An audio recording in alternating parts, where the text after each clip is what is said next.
Hello दोस्तों, कैसे हैं आप सब। मैं शुभम मिश्रा सरकारी गाइड के यूट्यूब चैनल पर एक बार फिर से आप सभी का स्वागत करता हूं। आज दोस्तों हम बात करेंगे जॉब कंपैरिजन की। मैं कंपेयर करूंगा आपके लिए इनकम टैक्स इंस्पेक्टर और एक्साइज इंस्पेक्टर को। इस कंपैरिजन को दोस्तों हम कई सारे पैरामीटर्स पे देखेंगे, जैसे कि कितने मार्क्स, कितनी रैंक पर ये पोस्ट मिलती है, क्या सैलरी है, propose, promotions, hierarchy structure, transfer, training और each and every parameter I will compare these jobs for you। इन कंपेरिजन वीडियो को देखने के बाद आपके दिमाग में कोई भी डाउट न इनकम टैक्स इंस्पेक्टर को लेकर रहेगी न एक्साइज इंस्पेक्टर को लेकर रहेगी। उसके अलावा फिर भी कोई डाउट अगर आपके दिमाग में आती है तो ऊपर दिए गए व्हाट्सएप नंबर पर आप कॉन्टैक्ट करें। सरकारी गाइड की टीम में से इनकम टैक्स इंस्पेक्टर या एक्साइज इंस्पेक्टर जिससे भी आप अपनी क्वेरी पूछेंगे वो आपसे 24 आवर्स के अंदर कॉन्टैक्ट करेंगे और आपकी क्वेरी को रिजॉल्व करेंगे। तब तक वीडियो शुरू करने से पहले एक अहम बात, अगर आपने सरकारी गाइड यूट्यूब चैनल को सब्सक्राइब नहीं किया है तो सब्सक्राइब कर लें और चलिए बिना देर करते हुए let's begin.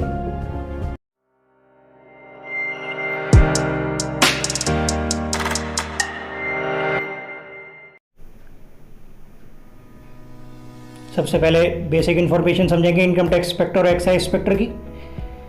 Basic information, income tax inspector ministry of finance की पोस्ट है, एक्साइज इंस्पेक्टर भी मिनिस्ट्री ऑफ फाइनेंस की पोस्ट है। Department of revenue central board of direct taxation के अंडर में आता है इनकम टैक्स इंस्पेक्टर। CBDT के एक्साइज इंस्पेक्टर आता है CBIC के अंडर में।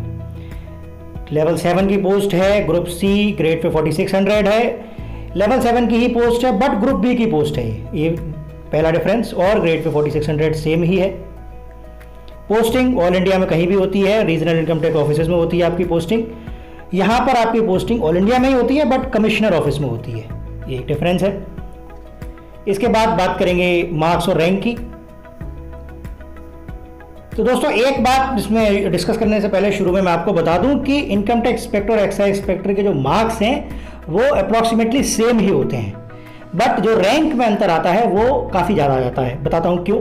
मार्क्स की पहले हम बात करते हैं तो प्रीलिम्स में general category 172 marks, 156 almost same, 177, 170 ये सिलेक्टेड कैंडिडेट के मार्क्स हैं दोस्तों। SC 138.5, 149.5, ST 148.5, 153 approximately same marks है जैसा कि आप देख रहे हैं। आफ्टर टीयर 2 जनरल कैटेगरी के सिलेक्टेड कैंडिडेट के मार्क्स 512 थे, इनके 507 थे एक्साइज इंस्पेक्टर में। SC कैटेगरी में 455.25 थे, तो इधर एक्साइज इंस्पेक्टर में 472.25 थे। ST कैटेगरी में 449.50 मार्क्स थे, तो एक्साइज इंस्पेक्टर में 435। फाइनल मार्क्स की बात करें तो इनकम टैक्स इंस्पेक्टर की पोस्ट 578.75 पे मिली थी, एक्साइज की पोस्ट 576 मार्क्स पे मिली थी, ऑलमोस्ट सेम है। OBC कैटेगरी में भी इनकम टैक्स इंस्पेक्टर की पोस्ट 557 पे थी, एक्साइज की 556.25 पे थी। SC ST कैटेगरी में 515 और 511 नंबर चाहिए थे इनकम टैक्स को, तो एक्साइज में 532 और 500 नंबर। तो दोस्तों मार्क्स हमने देखा कि बराबर हैं, पर इनकम टैक्स इंस्पेक्टर की पोस्ट आपको मिलती है अंडर 1000 रैंक, एक्साइज इंस्पेक्टर की पोस्ट आपको मिल जाती है 4000 रैंक तक। क्यों? क्योंकि जो इनकम टैक्स इंस्पेक्टर की वैकेंसीज होती हैं वो लगभग 300 के आसपास होती हैं और एक्साइज इंस्पेक्टर की जो वैकेंसी होती हैं वो लगभग 1300 से 1400 के आसपास होती है। तो चूंकि एक्साइज इंस्पेक्टर की वैकेंसी ज़्यादा है इसलिए ये 4000 5000 रैंक तक भी मिल जाती है। इनकम टैक्स इंस्पेक्टर की वैकेंसी कम है इसलिए ये 1000 रैंक तक मिलती है। एक्स्ट्रा एलिजिबिलिटी की बात करें तो इनकम टैक्स इंस्पेक्टर के लिए एजुकेशनल क्वालिफिकेशन ग्रेजुएशन चाहिए, एक्साइज इंस्पेक्टर के लिए भी ग्रेजुएशन ही चाहिए। Physical eligibility for income tax inspector no physical eligibility is required, but for excise inspector separate eligibilities for male and female are there. Male के लिए हम बात करें तो height, chest, weight, walking, cycling इन 5 पैरामीटर्स में बांटा जाता है। मेल के लिए हाइट 157.5 चाहिए, फीमेल के लिए 152, chest 81 centimetre for male, female not applicable. Weight for male it is not applicable but for female minimum weight is 48 kg। Walking 15 minute में 1.6 किलोमीटर आपको दौड़ना है।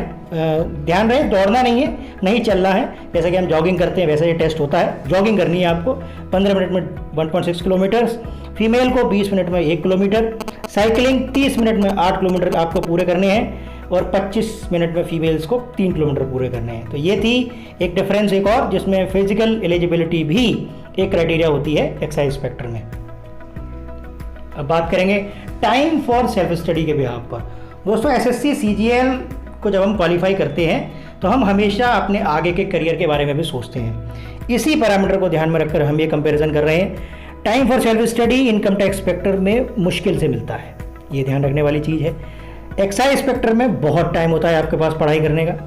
क्यों होता है मुश्किल? इनकम टैक्स इंस्पेक्टर में फील्ड जॉब होती है, आपकी ड्यूटी टाइम फिक्स नहीं होते हैं। जब भी आप रेड पे जाते हैं, कहीं जाते हैं, तो कभी कभी आपको पूरा पूरा दिन वहाँ रहना पड़ता है, 2-2 3-3 दिन रहना पड़ता है, तो सेल्फ स्टडी के लिए टाइम नहीं मिल पाता, आपका रूटीन डिस्टर्ब हो जाता है।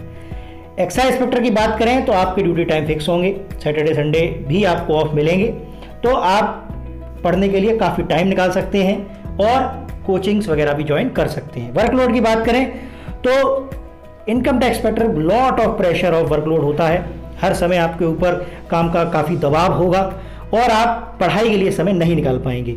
वहीं एक्साइज इंस्पेक्टर पर वर्कलोड इतना नहीं होता है, सिर्फ उसकी मतलब कंपनीज़ में या फिर जहाँ पे मैन्युफैक्चरिंग आउटपुट निकल रहा होता है वहाँ ड्यूटी होती है, और क्योंकि वर्किंग आवर फिक्स हैं तो आप के ऊपर इतना वर्क प्रेशर नहीं है और आप अपनी पर्सनल लाइफ और स्टडी को भी पूरा पूरा टाइम दे सकते हैं। ओवर स्टे, जैसा मैंने ऊपर आपको बताया, अगर आप फील्ड जॉब में कभी पोस्टेड हो जाते हैं, आपको रेड्स या सर्वेज में जाना पड़ता है, तो फिर 9 to 5 AM का कोई मतलब नहीं होता, आपके ऊपर ड्यूटी आवर से ज़्यादा काम करने का प्रेशर होगा ही, ओवर स्टे आपको करना पड़ेगा।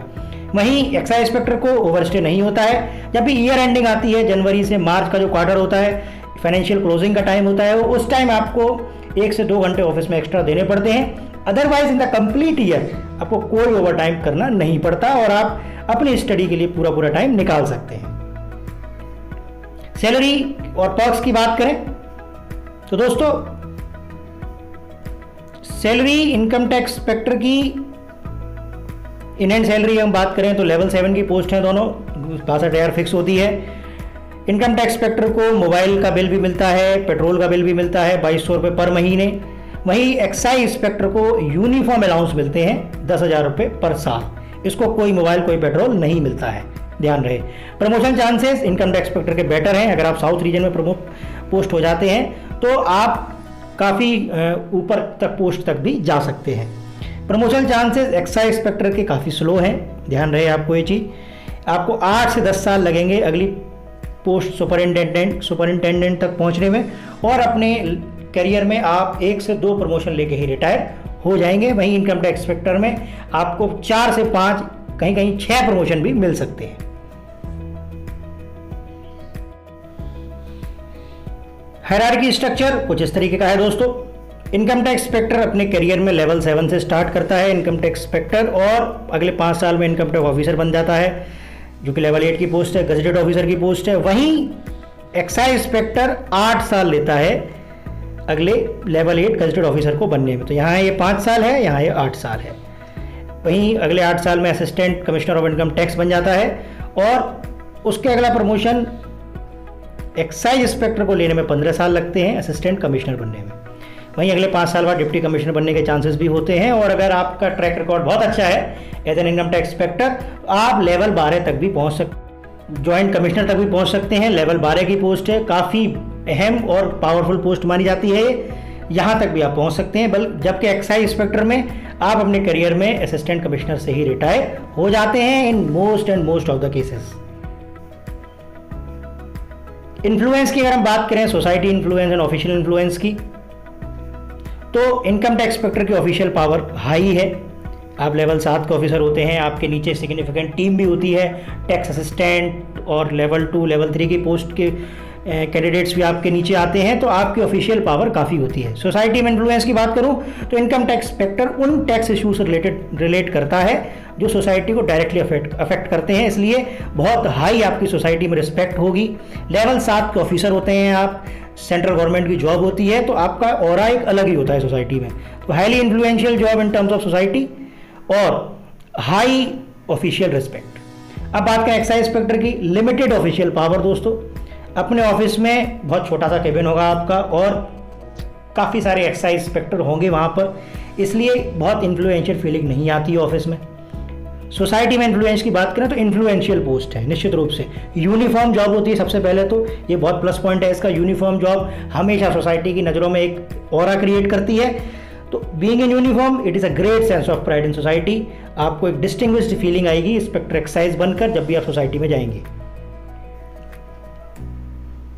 ऑफिस की बात करें तो पोस्टिंग लोकेशन जैसे मैंने आपको बताया कि ऑल इंडिया में होगी और रीजनल इनकम टैक्स ऑफिस जो होते हैं वहाँ पे होगी। एक्साइज इंस्पेक्टर की पोस्टिंग कमिश्नर ऑफिस में होती है। Office infrastructure income tax office दोस्तों प्राइवेट कॉर्पोरेट ऑफिस की तरह होते हैं, बहुत ही साफ, बहुत ही सुथरे, एयर कंडीशन। अगर आपको ऐसी ही जगह किसी काम करना है तो आप इनकम टैक्स ऑफिस को ज्वाइन करिए as an income tax inspector. Excise inspector जो कमिश्नर ऑफिस में बैठता है अच्छे होते हैं, no doubt, I do not say कि वो अच्छे नहीं होते, पर इनकम टैक्स ऑफिस जितने अच्छे नहीं होते हैं वो। आपको सेटिस्फेक्शन फील होगा यहाँ पर भी काम करके। ऑफिस एनवायरनमेंट दोनों ही केसेस में सपोर्टिव होता है। आप जब भी ज्वाइन करेंगे as an income tax inspector या एक्साइज इंस्पेक्टर, आपके कॉलीग्स आपको सपोर्ट करेंगे एज अ फ्रेशर और आपको एक खुशनुमा माहौल ऑफिस में मिलेगा। दोस्तों ये point office environment and staff politics इसलिए भी बहुत अहम हो जाता है जब हम दूसरी पोस्ट के कंपैरिजन को पढ़ेंगे या आप सरकारी गाइड के चैनल पर दी हुई और पोस्ट की वीडियोस देखेंगे तो आप पाएंगे कि कई पोस्ट ऐसी भी हैं जहां पर जब आप एज अ फ्रेशर ज्वाइन करते हैं तो वो सपोर्ट नहीं मिलता और आपको शुरू में परेशानी का सामना भी करना पड़ सकता है। जॉब प्रोफाइल क्या करता है इनकम टैक्स इंस्पेक्टर और क्या करता है एक्साइज इंस्पेक्टर। दोस्तों अगर मैं आपको ब्रीफ में बताऊं तो जो भी इनकम हम कमाते हैं एज अ कॉमन सिटीजन उस पर लगने वाले टैक्स को इनकम टैक्स इंस्पेक्टर देखता है। वहीं फैक्ट्रीज या मैन्युफैक्चरिंग यूनिट से जो आउटपुट निकलता है उस आउटपुट पर लगने वाला CGST या गवर्नमेंट का टैक्स जो ऑफिसर देखता है उसको हम कहते हैं एक्साइज इंस्पेक्टर। जॉब सेटिस्फैक्शन, जब सरकारी गाइड ने इनकम टैक्स इंस्पेक्टर से बात करी तो वो हाईली सेटिस्फाइड था हमारे स्केल पर। एक्साइज इंस्पेक्टर से बात करी तो वो मीडियमली सेटिस्फाइड था। ये एक खास बात है। जॉब प्रोफाइल जैसे मैंने आपको बताया डायरेक्टली टैक्स से डील करता है, रेट्स और सर्वेज में पार्ट लेता है, ऑफिसर्स की हेल्प करता है, रिपोर्ट्स बनाता है। एक्साइज इंस्पेक्टर जैसे मैंने आपको बताया कि गवर्नमेंट जो मैन्युफैक्चरिंग यूनिट्स पर जो टैक्स लगाती है उसको मॉनिटर करता है। दो तरीके की पोस्टिंग होती है, सेंसिटिव और non sensitive areas. Sensitive areas में आपको रेट कंडक्ट करनी पड़ेगी, ऑडिट करनी पड़ेंगी कंपनीज के, उनके टैक्सेशन सिस्टम पर नज़र रखनी पड़ेगी, कोई चोरी तो नहीं कर रहा है, कोई लीकेज तो नहीं हो रहा है टैक्सेशन सिस्टम में, वो देखना पड़ेगा। नॉन सेंसिटिव एरियाज यानी कि ऑफिस जॉब में आपको लेटर्स की नोटिंग, ड्राफ्टिंग, फाइलिंग, एक ऑफिस जॉब होगी पूरे तरीके से ये करना पड़ेगा, अपने ऑफिसर्स तक फाइलें पहुँचानी होंगी। तो ये बेसिकली मूवेबल जॉब है, आप कभी सेंसिटिव एरियाज में भी जा सकते हैं, 6 महीने बाद आप नॉन सेंसिटिव एरियाज में भी आ जाते हैं। तो दोस्तों ये थी जॉब प्रोफाइल और जॉब सेटिस्फैक्शन की जानकारी। तो दोस्तों कैसे लगी आपको ये वीडियो? उम्मीद है इस कंपैरिजन के बाद आपको इनकम टैक्स इंस्पेक्टर और एक्साइज इंस्पेक्टर में से अपने फ्यूचर के लिए कौन सी जॉब चुननी चाहिए तो समझ आया होगा। फिर भी जैसा कि मैंने वीडियो के शुरू में बताया था, कोई भी अगर आपकी डाउट है इस व्हाट्सएप नंबर पर तुरंत हमें मैसेज करें। हमारी टीम में से कोई इनकम टैक्स इंस्पेक्टर या एक्साइज इंस्पेक्टर आपसे कांटेक्ट करेगा और आपकी क्वेरी को 100% सेटिस्फेक्शन के साथ रिजॉल्व करेगा। That's our commitment to you. तब तक अगले वीडियो कौन सी कंपैरिजन में आपके लिए पेश करूं हमें कमेंट सेक्शन में लिखकर जरूर बताएं। तब तक खुश रहें, मुस्कुराते रहें और सरकारी गाइड के यूट्यूब चैनल को सब्सक्राइब करें। इससे आगे सारी वीडियो मैं आपके लिए लाता रहूं। Good bye.